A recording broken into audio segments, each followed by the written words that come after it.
Over a year ago, I flew American Airlines for the first time and uploaded a review on a medium haul flight, and from what I remember, my main critique was of their infamous Oasis interior. I was late to the Oasis hate train, if I was there at all, because as much as I disapproved of the change, I still thought the airline excelled in other areas, like in-flight entertainment and service, but that was during a time which I'd recently discovered how far European carriers had fallen in terms of quality, and I hadn't yet seen what a few other US airlines had to offer. So I figured that I'd review American Airlines again on a shorter but similar route, also on the Boeing 737, the most common aircraft type in American Airlines fleet. And now that I have more experience flying short and medium haul on US carriers, you can expect me to be a bit more critical and brutally honest in this video. Let's get into it.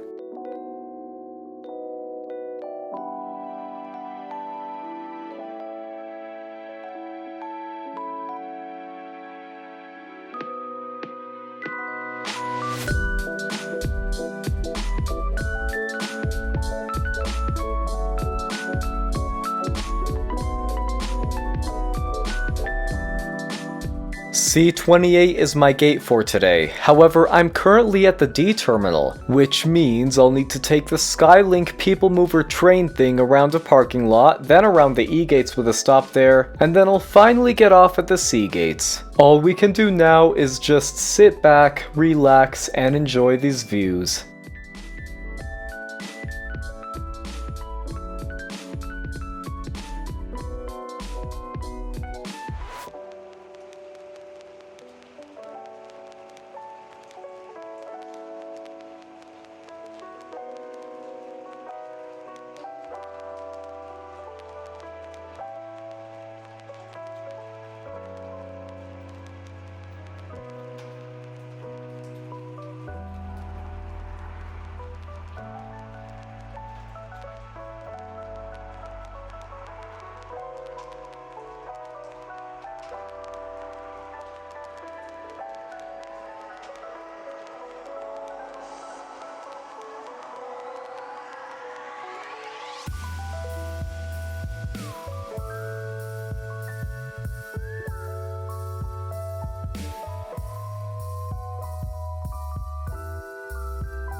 As someone who enjoys plane spotting, this train ride gave me a reason to connect in Dallas again. But first, I should see how well their main airline does, then maybe I'll look forward to my next layover here. And as it turns out, the Skylink station here at Concourse C is right at C28, which means my plane happens to be the one right here. Lucky me. As the Skylink leaves to make its journey to A gates, I'll be making the quick walk down to the gate area. I was planning on taking a walk around the concourse, but it was way too crowded for it to be of any worth to me. So yeah, here's my plane. November 847 November. That's a mouthful. They gotta stop giving me tail numbers that end in 2 N's. But yeah, this is a 13-year-old Boeing 737-800 with the generic blended winglets, actually a much newer 737 than the one I reviewed last year. I wonder if I'll notice any difference between this one and that one. Right beside us we have one of the A321s operated by the airline. I mean, given the fact that the A321 is a bit wider than the 737, I'm curious about whether or not the Oasis interior on these planes is actually better than that of the 737. Like, I don't know, it may depend on how well this flight goes, but I'll definitely consider reviewing this type if I get the chance. I forgot to mention this earlier, but this plane will be operating flight 2047 to Bozeman, as you probably read in the title. Now it's time we board.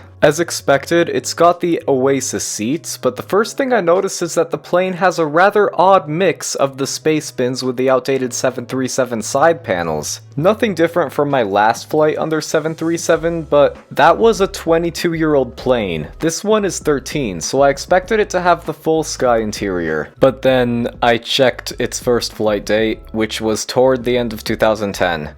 Boeing introduced the sky interior in the middle of 2011. Had they given me an aircraft that was only like somewhat less than a year younger than this one, it would have had the full sky interior. Well, okay, it's not that bad. The space bins just don't blend well with the old side panels. Looks kinda tacky to me. Like, just my opinion, if you're going to modernize an old aircraft's interior and still make it look nice, you kinda need to go all out and replace the side panels along with everything else. Like what Delta did with their older A320 family. I loved that a lot. Okay, maybe I'm being too nitpicky here, but to be fair, I was originally supposed to be on a 6-year-old 737, only to find out 3 hours prior that it was swapped to this 13-year-old one. Oh well, it is what it is. Time to do some actual reviewing. The legroom is mediocre at best, like it'd be perfectly fine on a 1 to 2 hour flight, but not the best for one of this length. The seats aren't the most comfortable either, but I've seen much worse. At least they have adjustable headrests. In comparison to other US carriers though, American's economy is on the less comfortable side. Southwest uses a similar seat model, but they make up for that with their incredible legroom. But one leg they have over Southwest is charging ports at every seat, as well as this mobile device stand. This is used for their personal device entertainment, which we'll get to later. Their tray table is a good size, and it's also very clean. It's got a cup grove too. We've got a long taxi ahead of us before we get to the runway. Just enjoy. When directed to exit hands over your head, hold the stops to tighten and breathe normally. You should always put on your mask before helping others. I am crew member. See your safety card for more details on how to use it. Aboard this aircraft, electronic smoking devices may not be plugged into the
American Airlines fleet has 303 of the 737-800 variant, ranging between 6 and 24 years old. I only have 2 American Airlines reviews on this type, including this video, but this is actually my 3rd time on it, as I didn't record my 2nd flight. They also have 56 of the rather infamous MAX 8 variant, and I wouldn't be surprised if they got more of those in the near future. I have no interest in trying that type out on American Airlines, because I've seen a few reviews of its product and it's really no different from their 800NG. Maybe I'll end up on it someday, but it's nowhere near the top of my bucket list. The rest of their mainline short-haul fleet consists of A319s, A320s, A321s, and even some A321neos. What's interesting is that the A319s and the A320s have a bit of a different product from the typical Oasis seats seen on most of their fleet. Don't know if it's better or not. Let me know down in the comments if you think it is.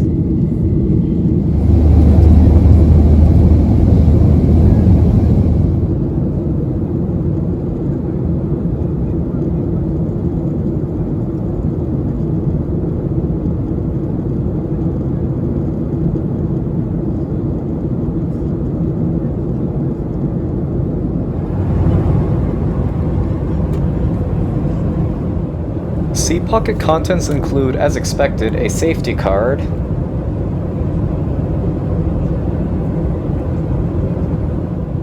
along with an info card including their drink menu, which I like a lot, along with some buy on board options,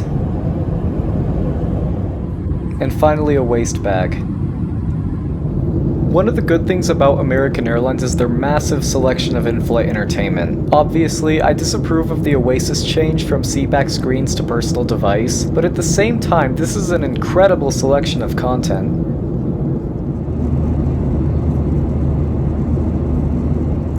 Complimentary service began eventually. There was a choice of drinks from which I chose tea, served in a nicely branded American Airlines cup. For a snack they offered Biscoff cookies, a nice surprise. The last time I flew on a mainline American Airlines flight they served pretzels, and the only other time I had a Biscoff was on a flight operated by Envoy Air. So yeah, maybe they just switched to Biscoff or something. And as much as I prefer this, I do miss the pretzel bags printed with different American Airlines hub airports. Or maybe they just serve different things on different flights, I guess. I'm honestly surprised by how much footage I got because let me tell y'all, I was tired when I took this flight. I was just out of it most of the time. I dozed off after I finished my cookies and tea, and then I woke up over an hour later to the absolute horror. The plane was shaking, bags were flying, the plane was falling apart. Okay, it wasn't that bad, but when I woke up I still wasn't all there, so it kind of felt like it. But we just hit a rough area of turbulence. Within a few seconds I came to my senses and got some nice footage. The thing is, once you get used to turbulence happening and you realize that it's a normal part of flying, it can actually be kind of fun. Secure your seatbelt, thank you.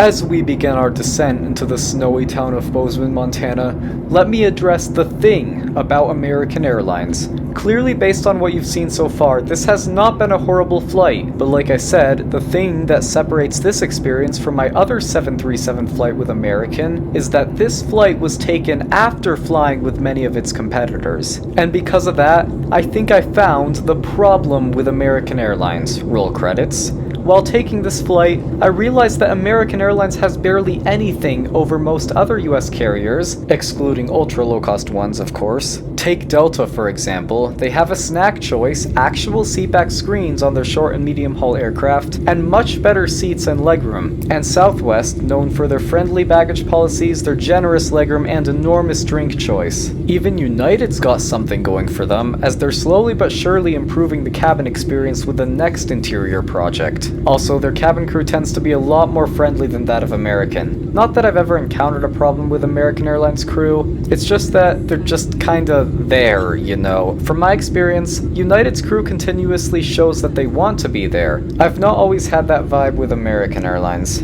This brings me to my main point. The problem with American Airlines is that they have hardly a leg up over their competitors and even over the low-cost Southwest Airlines. Sure, they have personal device in-flight entertainment, but so do most other US carriers that don't already have seatback screens. I'm not going to go as far as to say their quality is at the level of a low-cost airline, as Southwest is somewhat a special case in itself. But what even is American Airlines at this point beyond the bare minimum in terms of US standards? I don't see anything special about them.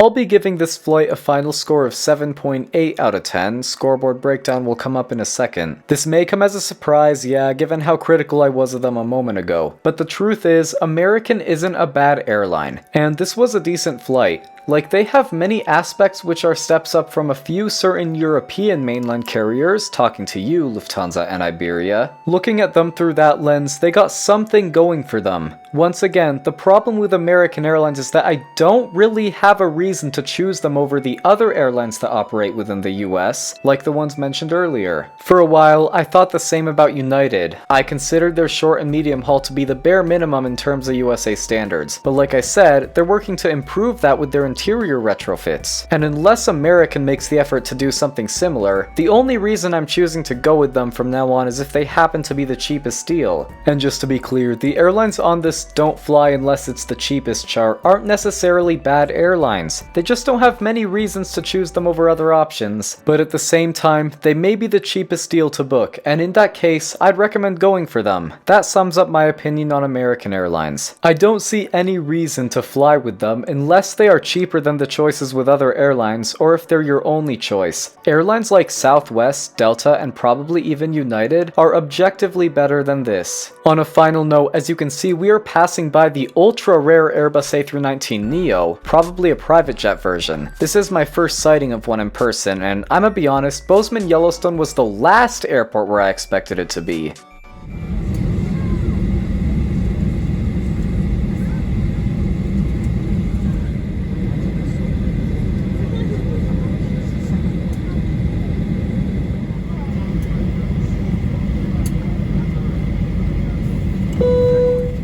Verified, disarm door, standby for all call. Thanks for watching. If you want to see more videos like this, please consider liking and subscribing, as it means a lot to me. Goodbye to November 847 November, and I hope you all tune in for my next review, Delta Airlines on an A321neo. Catch you on the next one.